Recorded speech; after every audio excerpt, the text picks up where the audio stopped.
All right, Shalom. First, let's start by saying all praise to Yahweh by Shemel Shai, by Shem Kakadashi.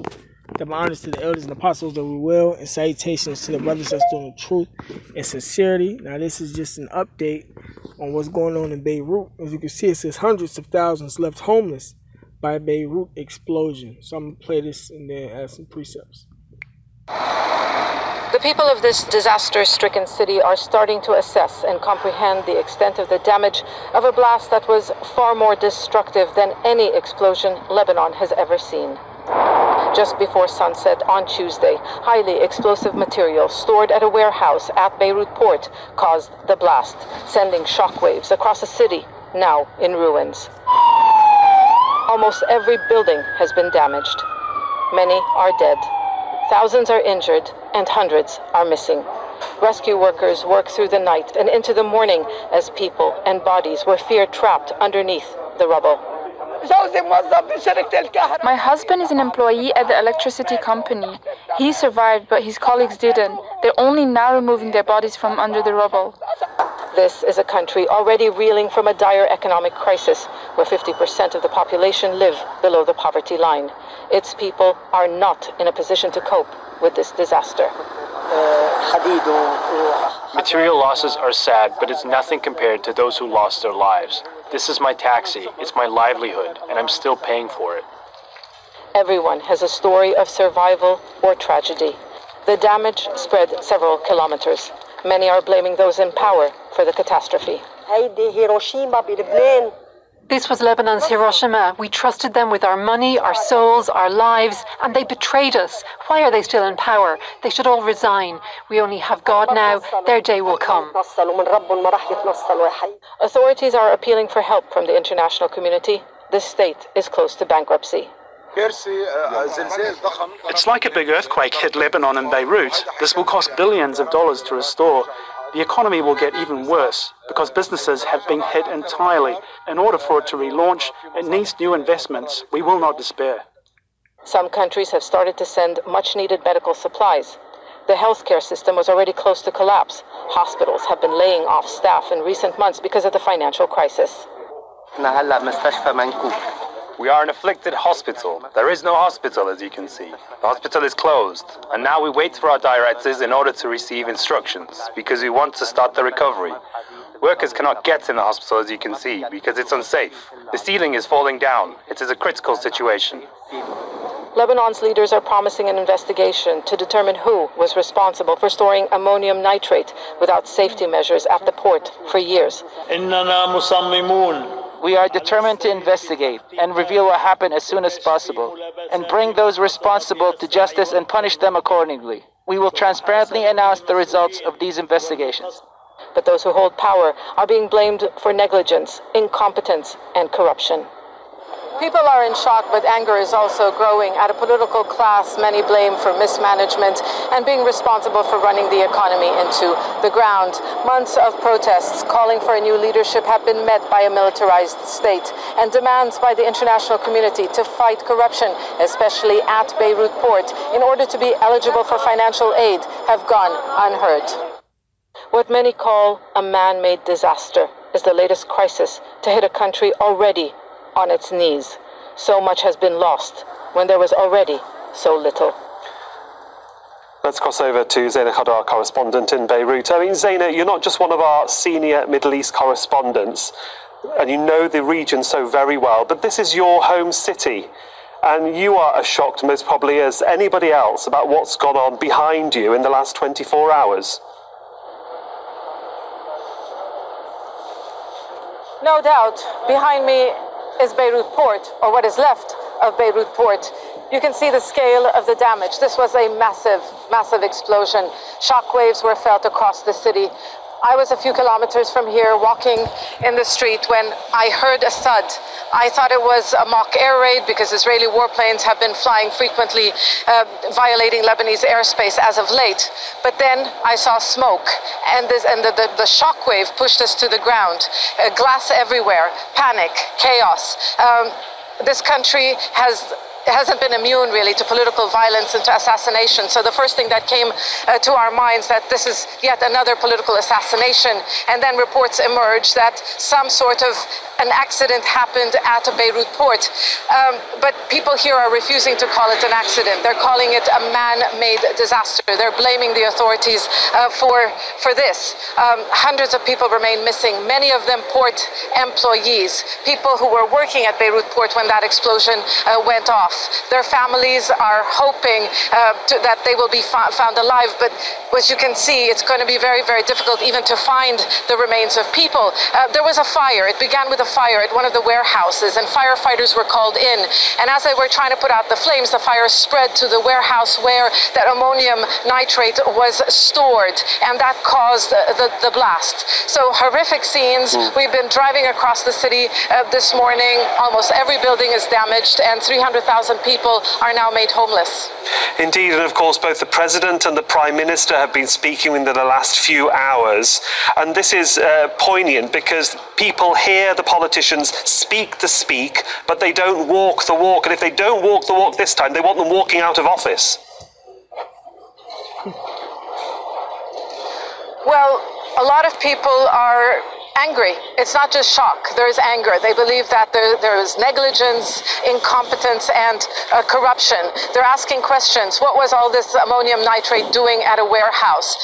Especially that reports are emerging that the authorities were well aware of the presence of this highly explosive material. Many have lost faith in the leaders and the leadership. Yes, this is a relatively new government, new faces, but they were appointed by the same political parties who have been governing this country for decades, the same parties who have been accused of running the economy into the ground. This is why it's going to be very, very difficult for the people to cope, because already 50% of the population live below the poverty line. 32% of the workforce lost their jobs. Businesses have been closing down. There's a shortage in foreign currency. People's savings are trapped in banks. There are informal capital controls in place. There's a scarcity of dollars. The local the lira, the local currency, has devalued by 80%. And then you have a healthcare system which is collapsing. So people do not have faith in those in power. They believe they will not carry out a proper and independent investigation. In fact, already voices are calling for an independent international investigation to find out exactly what happened. A blast really that ruined a whole city.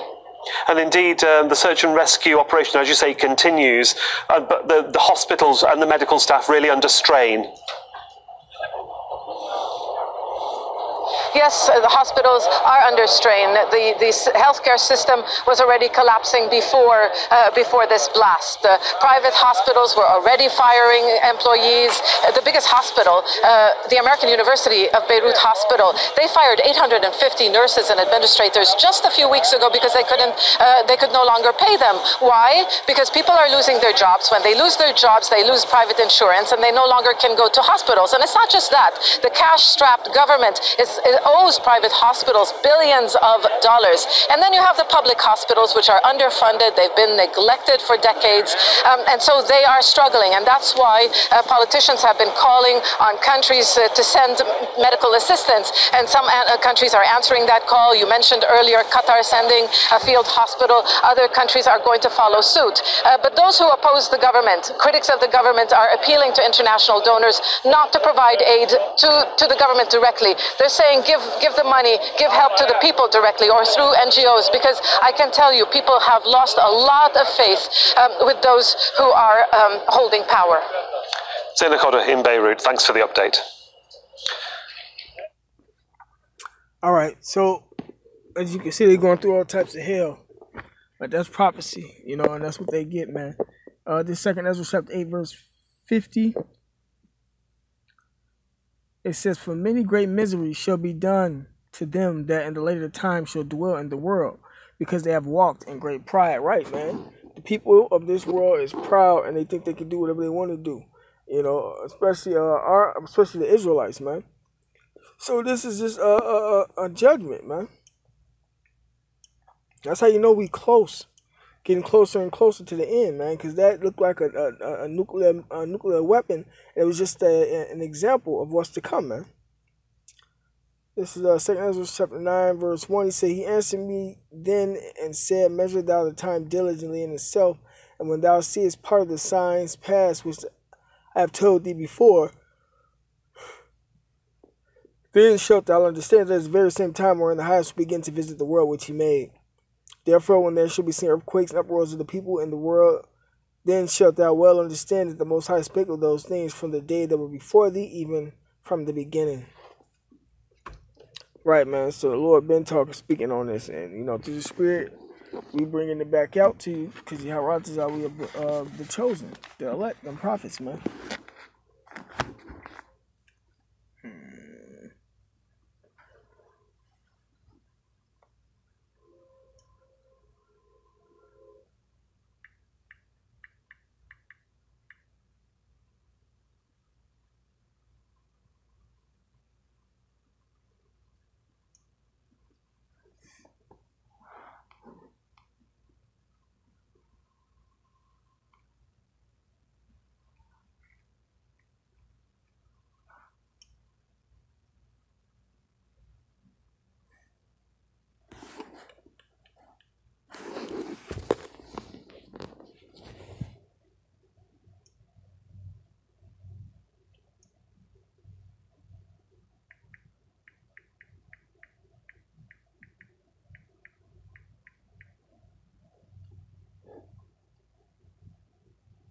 This is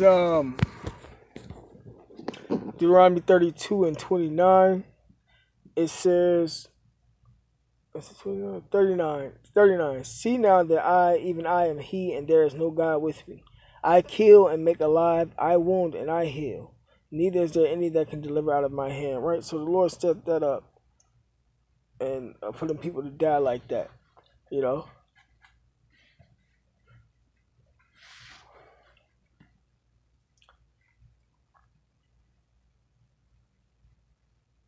This 1 Samuel chapter 2 verse 6, it said, the Lord killeth and maketh alive, he bringeth down to the grave and bringeth up.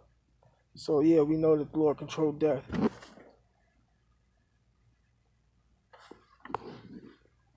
And it's only going to get worse, man. This is just a little bit of what's to come.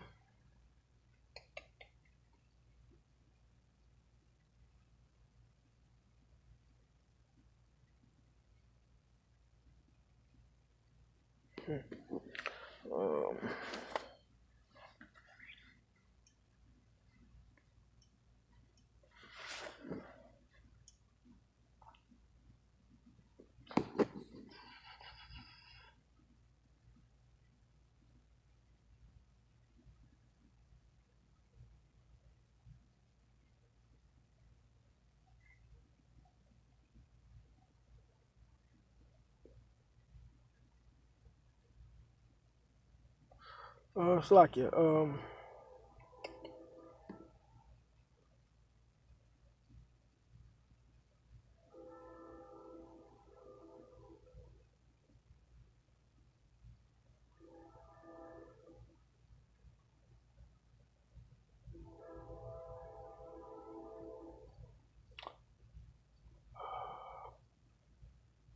The second Ezra chapter 15 verse 14, it says, woe to the world and them that dwell therein, meaning destruction, man.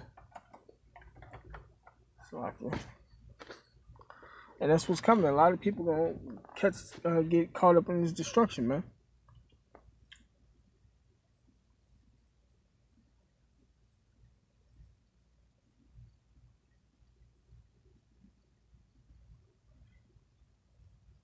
All right, yeah, I'm gonna just end it off at that. With that being said, call lawyer Bashmal Shai, double honors to the elders and apostles that rule well, and salutations to the brothers that's doing the truth and sincerity. Shalom.